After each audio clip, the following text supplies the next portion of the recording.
अल्हम्दुलिल्लाह वहदहु वस्सलातु वस्सलामु अला मन ला नबिय्य बअदह। अम्मा बादु फ़अऊज़ु बिल्लाहि मिनश शैतानिर रजीम। बिस्मिल्लाहिर रहमानिर रहीम। व अम्मा मन खाफ़ मक़ाम रब्बिही व नहन नफ्स अनिल हवा फ़इन्नल जन्नत हियल मअवा। सदक़ल्लाहु मौलानल अज़ीम। दुरूद शरीफ पढ़ो। या रब्बी सल्ली व सल्लिम दाइमन अबदा अला हबीबिका खैरिल खल्क़ि कुल्लिहिम। कबीर बुजुर्गों, अजीजों, दीनी भाइयों, अल्लाह पाक ने मेरे और आपके और कायनात में जितने भी इंसानों को अल्लाह ताला ने पैदा फरमाया, उन इंसानों के जिस्म को अल्लाह ताला ने दो चीजों से बनाया है। इंसान दो चीजों से बना है, एक है जिस्म बॉडी और एक है इंसान की रूह। फर्क इतना है कि जिस्म मकान है, रूह उसकी मकीन है। जिस्म ये खाकी है, खाक से बनी है, जिस्म खाक से बना है, और रूह अफलाकी है, अर्शी है, आसमान से आई है। कुलिर रूह मिन अम्रि रब्बी। अल्लाह कुरान में फरमाते हैं कि आप मक्का वालों को कह दो, ये पूछ रहे हैं कि रूह क्या है, तो कह दो कि रूह अल्लाह का अम्र है, आसमान से आती है, और जब अल्लाह का अम्र आता है तो वापस आसमान पर चली जाती है। चंद सालों का खेल है हमारा, याद रखना। उसका हुक्म हुआ था, हम दुनिया में आ गए, और उसका हुक्म होगा तो दुनिया से चले जाएंगे।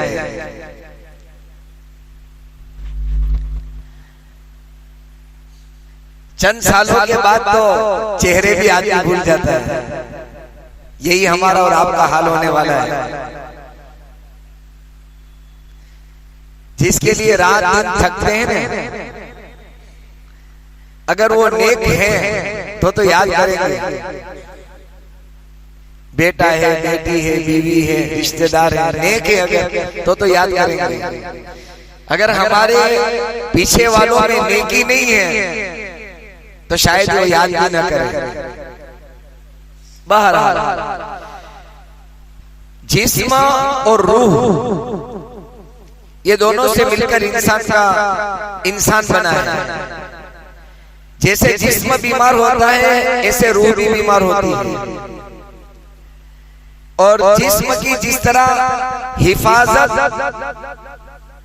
और सेहत दोनों का ख्याल करने की जरूरत है। हम अपनी बॉडी के सिलसिले में फिक्र करते हैं कि बीमार ना हो, तंदुरुस्त रहे। इस तरह मुझको और आपको अपनी रूह के बारे में भी फिक्र की जरूरत है कि रूह बीमार ना हो जाए। जिस्म का इलाज दुनिया के डॉक्टर करते हैं, रूह का इलाज अल्लाह वाले करते हैं। अगर जिस्म को ग़िज़ा न मिले, खुराक न मिले, खाना पीना कपड़े ये जिस्म को न मिले तो जिस्म बीमार भी होगा और बेकार भी हो जाएगा। इस तरह रूह को अगर खुराक न मिला तो रूह भी बीमार हो जाएगी। जिस्म की बीमारी की इंतहा और मौत है।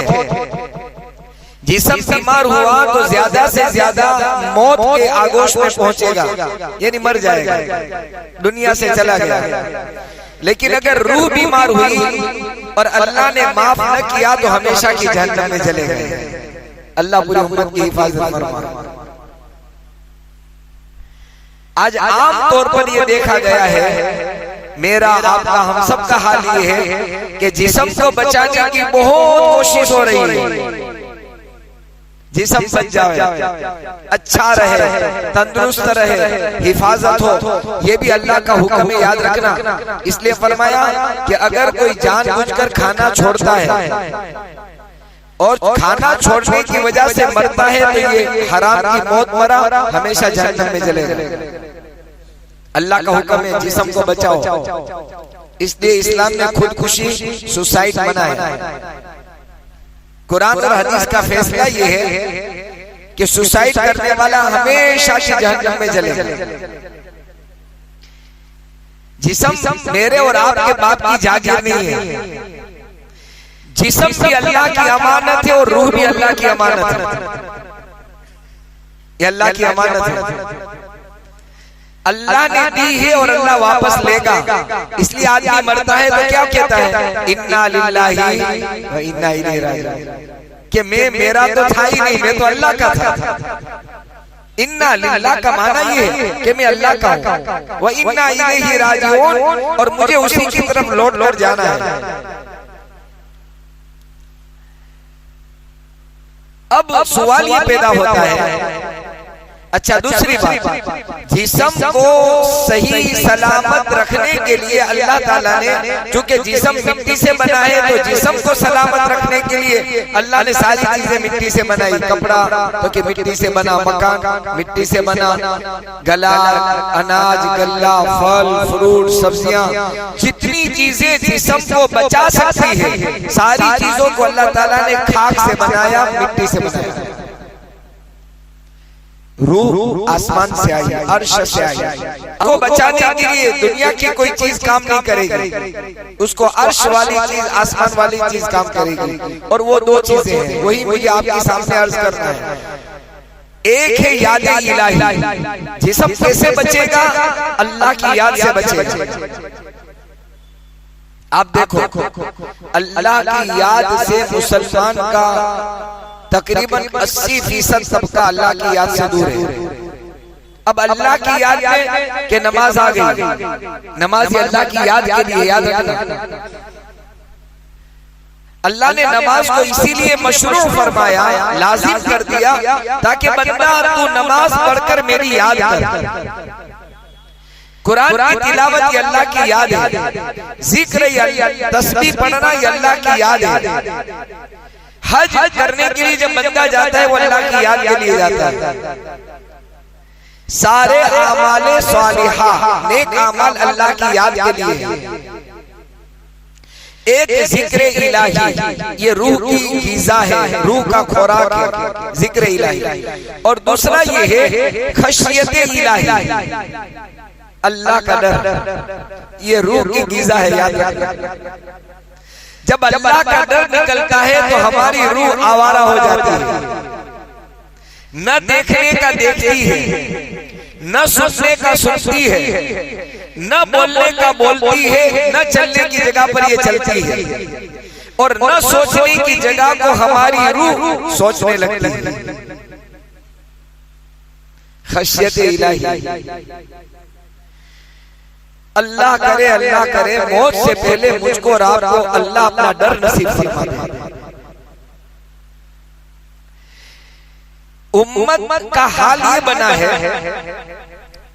हमको तो डरना ये चाहिए था कि अल्लाह का हुक्म टूटे तो हम डरने वाले हो जाए, नमाज छूटी तो अल्लाह से डर होना था।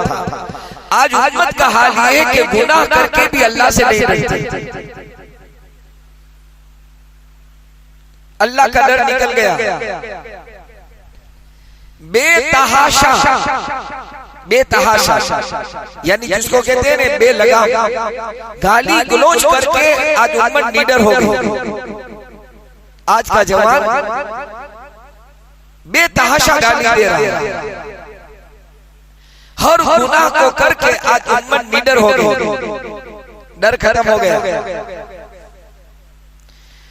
अल्लाह का डर, अल्लाह की खशियत इंसान को नेकियों पर आमादा करती है और गुनाहों से बचाती है।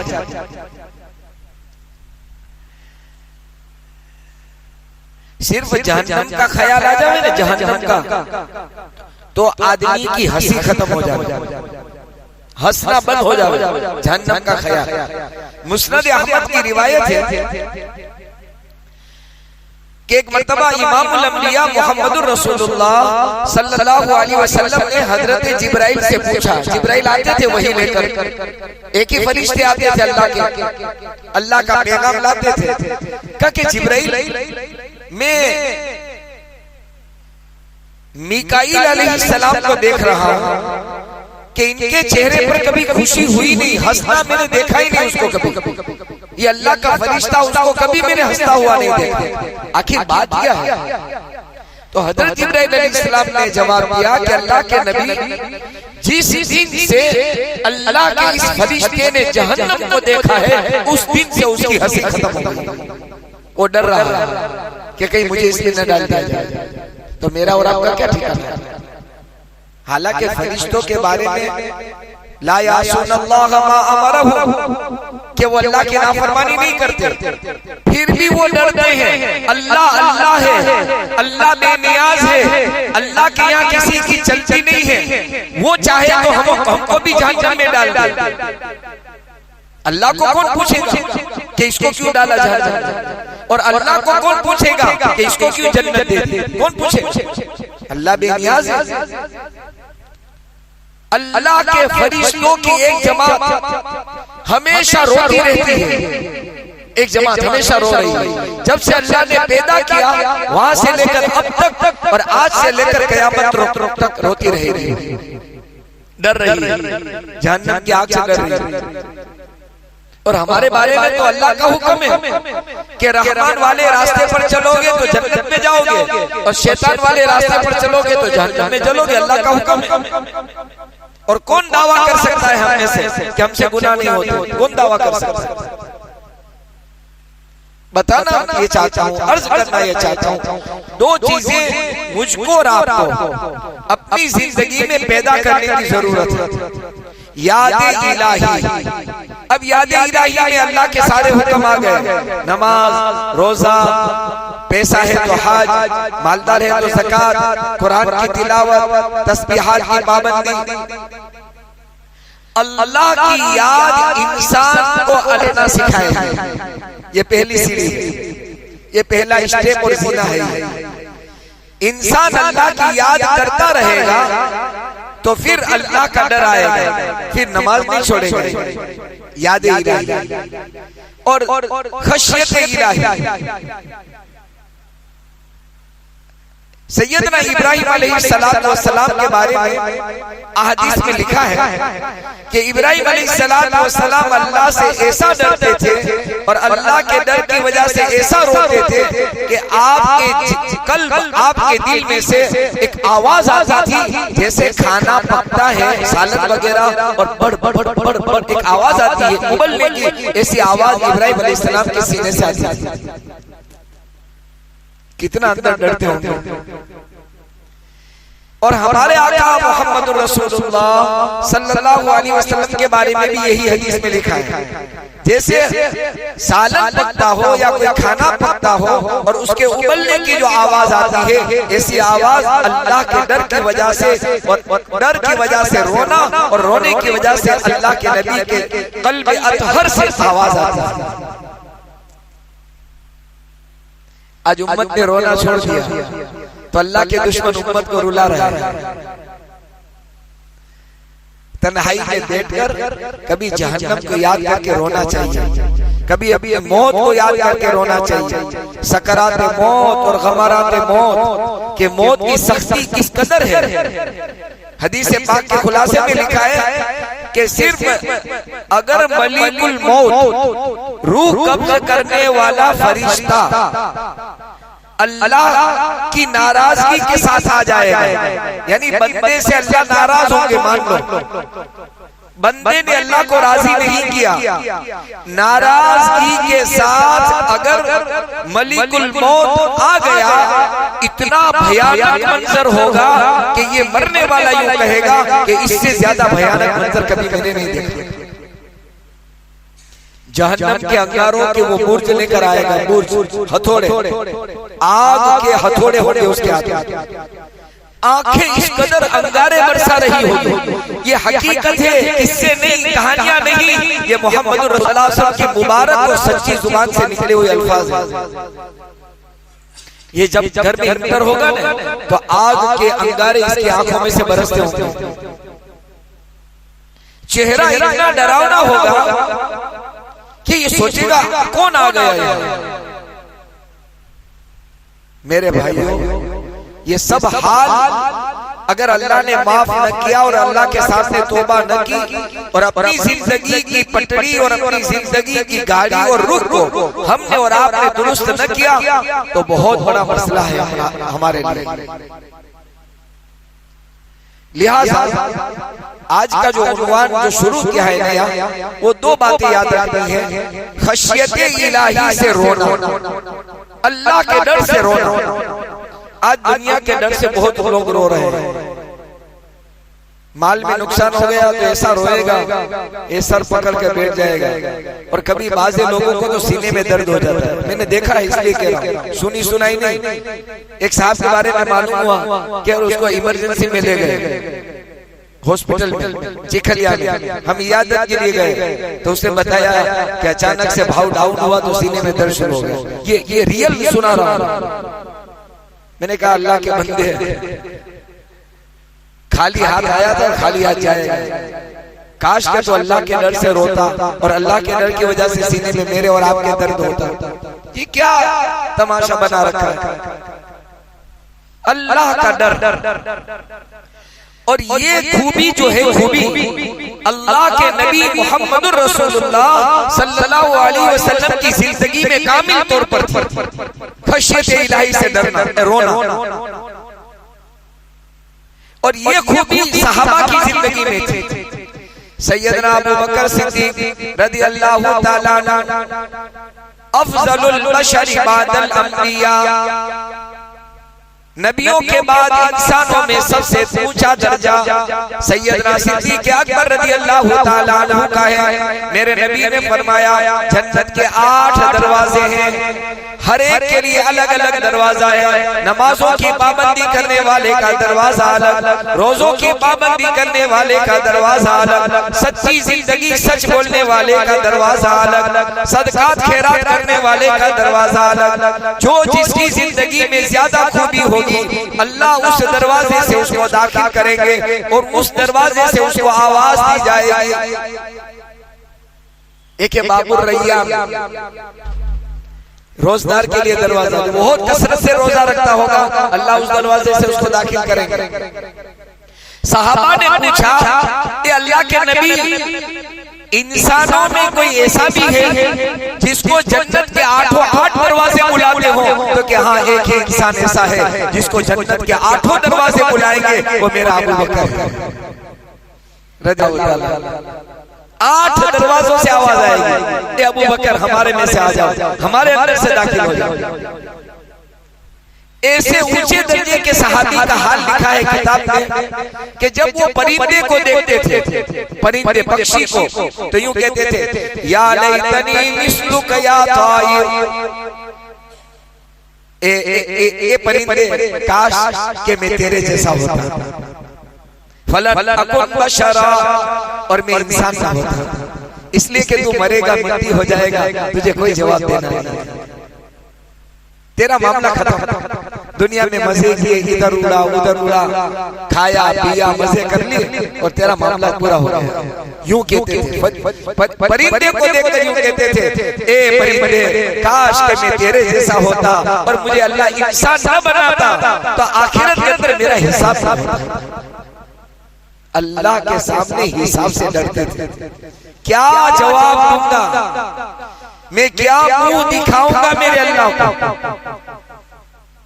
मेरे भाइयों, मेरे दोस्तों, क्या कभी मुझको रात को 2-4 मिनट अकेले में एकांत में तन्हाई में कभी ये ख्याल आया कि मैं मेरे अल्लाह को क्या मुंह दिखाऊंगा? मेरे पास दिखाने को क्या है, मेरे तो सर झुकाने का है। मेरे भाई, ये हाल अबू बकर, ये हाल सैयदना उमर इब्न खत्ताब का था रज़ी अल्लाह ताला। कौन उमर? अल्लाह के नबी ने यूं इरशाद फरमाया हो, अगर मेरे बाद अल्लाह किसी को नबी बना दे तो उमर को अल्लाह नबी बनाता। इतनी खूबियां थी, नबियों वाली खूबियां जिस आदमी के अंदर हो वो उमर यूं कहते थे काश मेरी माँ ने मुझे जन्म न दिया होता। यूं कहते थे, कभी यूं कहते थे काश कि मेरा नाम और निशान न होता। नस्यम मनसिया, कभी काश मेरा नाम और निशान ना होता, किसी को पता ना होता उमर कौन है। कभी दरख्त के पत्ते को पकड़ कर कहते काश के दरख्त का पत्ता होता, काट दिया जाता या जला दिया जाता। ये डर था अल्लाह का। और आज नमाज छोड़ के भी उम्मत का बड़ा तबका निडर होकर जी रहा है, निडर होकर। ये अल्लाह की तरफ से ढील है, याद रखिए।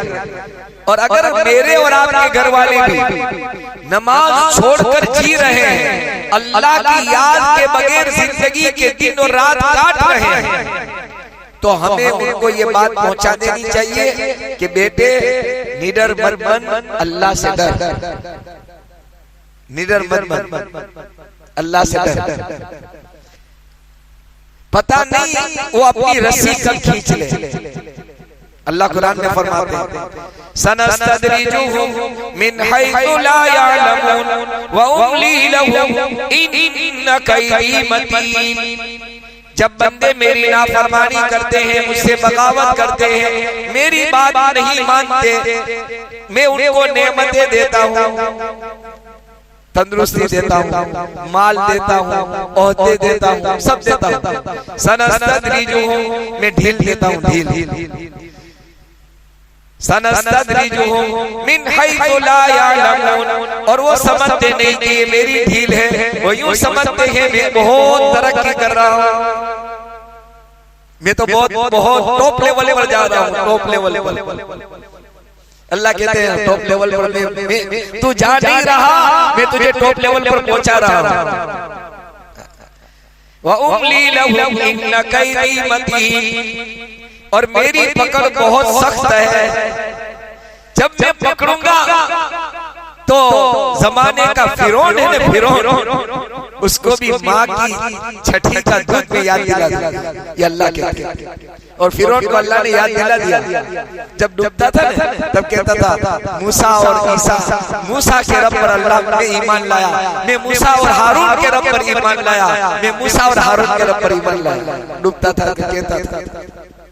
इसलिए भाई जरूरत इस बात की है कि हम अपनी जिंदगी में यादें इलाही और खशियत इलाही को पैदा करने की कोशिश करें। नमाज छूट जावे या नमाज की रकातें चली जावे या नमाज कज़ा हो जावे, हम अल्लाह से डरना शुरू करें, मेरे अल्लाह मेरी पकड़ मत करना, थोड़ी मुझसे पीछे रह गया था बस। और कोई गुनाह हो जाए, अल्लाह तेरी जहन्नम का मैं मुस्तहिक हो गया हूँ, मुझे माफ कर दे और जहन्नम के अज़ाब से मुझे बचा दे। अल्लाह से दुआ है, अल्लाह सुब्हानहू व तआला ये दोनों खूबियां मुझको राव हम सब मुसलमानों को अल्लाह नसीब फरमाए। इंशाअल्लाह इसी मौजू को आगे बढ़ाएंगे इस नियत के साथ अल्लाह उस पर हमें अमल की तौफीक नसीब फरमाए। आमीन व आखिरु दावाना अनिल हम्दुलिल्लाहि रब्बिल आलमीन बिरहमतिका या अरहम।